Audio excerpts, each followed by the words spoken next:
Hi, I'm Cuban Miss Elle with Chaya Skates, and today we're going to skate street. So I've gotten a lot of requests to cover street skating, and to me that means rails, boxes, ledges, jumping stair sets, just street style obstacles. But before we can get to that, before I feel comfortable enough getting to that topic, I want to make sure everyone understands street skating before we can skate street.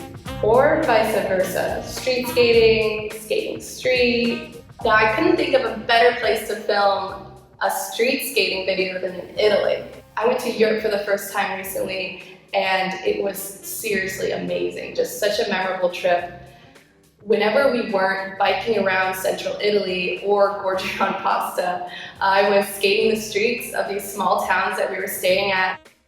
So this guide is geared towards the skater that has never skated outside before or just wants to feel more comfortable skating outside.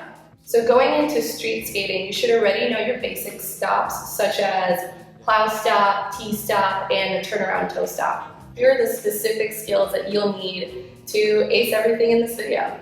The first one being turning around safely and skating backwards, whether it be using the open the book, close the book method of just opening up your skates and closing them. The other option is doing a 180 turn by pivoting off your front or your back wheels. And the last skill is feeling comfortable, rolling backwards and putting pressure on your toe stop to either come to a complete stop or slow down. You should already know how to do them if you want to skate outdoors. But in a future video, I will cover them and more skills. So first off, let's talk about gear. I highly recommend getting a set of outdoor wheels. They're typically wider and softer than what you would use for rink skating, derby skating, or skate park. The wheels I'll be using in this video are the Juice Wheels Smoothies. They're 78A, they're wide, they're huge, they're like monster truck wheels for your skates. They're so squishy, I can roll over nearly every bump and crack and not feel a thing. So the most important thing you need to keep in mind while outdoor skating is the direction of your wheels. So, for example, say I'm trying to skate uphill and my wheels are parallel to the slope. Chances are I'm just going to end up rolling downhill. But if I turn my wheels perpendicular to the slope, I have a much easier time going uphill. So anytime you have your wheels perpendicular to the slope, you have more traction. This allows you to go uphill or downhill safely. So let's get started on tweaking your skating form.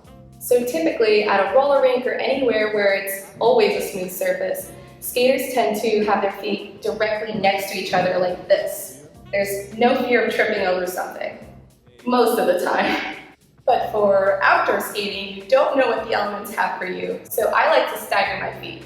Staggering my feet into a little bit of a lunge allows me to shift my weight back and forth between my front and my back foot. This right here is honestly a game changer. You will get so much more comfortable skating outdoors by just doing this.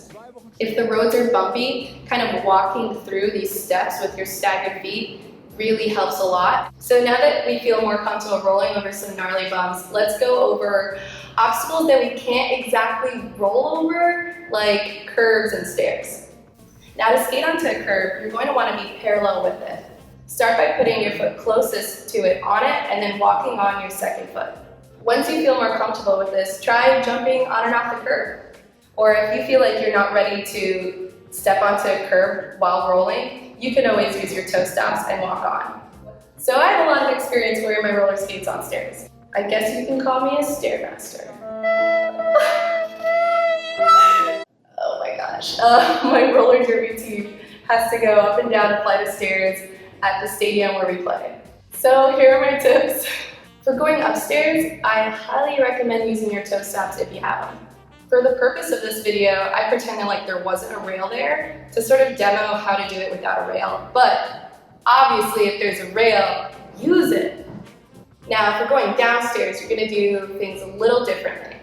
You're going to use your toe stops again, but this time you're going to turn your skates to be perpendicular to the stair set. So that way, if you stumble, you're not going to roll downstairs. So now that we have awesome outdoor skating form, we feel comfortable going upstairs and curves, let's go over how to skate downhill, because that's so important. Let's go over the two most popular ways to skate downhill safely. The arguably safest way to skate downhill is actually skating backwards. So the reason why this is the safest way to skate downhill is because you'll have easy access to your toe stops, allowing you to come to a gradual stop or a complete stop in a heartbeat. So to skate downhill backwards, we're going to start with that staggered position we learned earlier in this video. So you're basically doing a lunge as you're skating downhill backwards, and the foot that's closest to the bottom of the hill is the one that you're going to want to use the toe stop on. As you gain speed, you're going to want to put pressure on the skate that's leading the downhill momentum. So the more pressure you put on that toe stop, the slower you'll roll downhill. And don't forget, as you're rolling downhill backwards, make sure to look over your shoulder. That is so crucial. You don't want to accidentally run into a car or into a random pedestrian or a dog. As you become more comfortable skating downhill, you can start switching your legs so there's equal wear and tear on both your toe stops, and so you don't have fatigue in one leg over the other. Outdoor skating puts a lot of wear and tear on your toe stops. Make sure you swap them occasionally. The alternative way to skate downhill is hill bombing or carving. So this touches on what we covered before, which is turning our skates perpendicular to the slope to control our speed and momentum. So hill bombing is all about carving hard back and forth to check your speed. So to start this off, I'm carving to the right and I'm leading with my right skate. I'm leading with my head, shoulders, and knees. I'm really leaning into the carve, and when I reach the opposite side of the street, I then do the opposite thing. I lead with my left foot and I start carving to the left. So you do this back and forth and try and keep this as slow as possible. By really carving and keeping this as perpendicular as possible, I'm really able to control my speed. But if I get too much speed, I can always use my toe stops. Hill bombing is so fun, but you're going to want to use this skill on a wide, empty street that doesn't have a lot of foot traffic or traffic. Now, skating downhill backwards doesn't require nearly as much space as hill bombing does. And I guess that's another reason why skating downhill backwards is safer. So now that we can skate downhill, let's go up. There is the obvious way of skating uphill, which is using your strides and alternating between one skate and the other to build speed and momentum. But if the roads are really gnarly going uphill, I like to use that stagger technique and kick off my toe stops and alternate between those. And that allows me to build a lot of speed and have my balance. You can also use alternating crossovers to go uphill.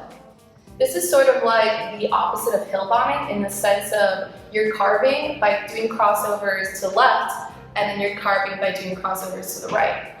This is a really fun way to go uphill, and it helps you improve your crossovers going in both directions. Now you can alternate between these three different ways of skating uphill, and that way you'll have less fatigue and use different muscle groups, so you won't be as sore. To cap this off, a few last tips on outdoor skating. Anytime you're out skating in public, you're an ambassador to roller skating. And what that means is don't be a jerk to people. Being friendly, being aware of my surroundings, not getting in other people's ways, just like how I wouldn't want people to get in my way.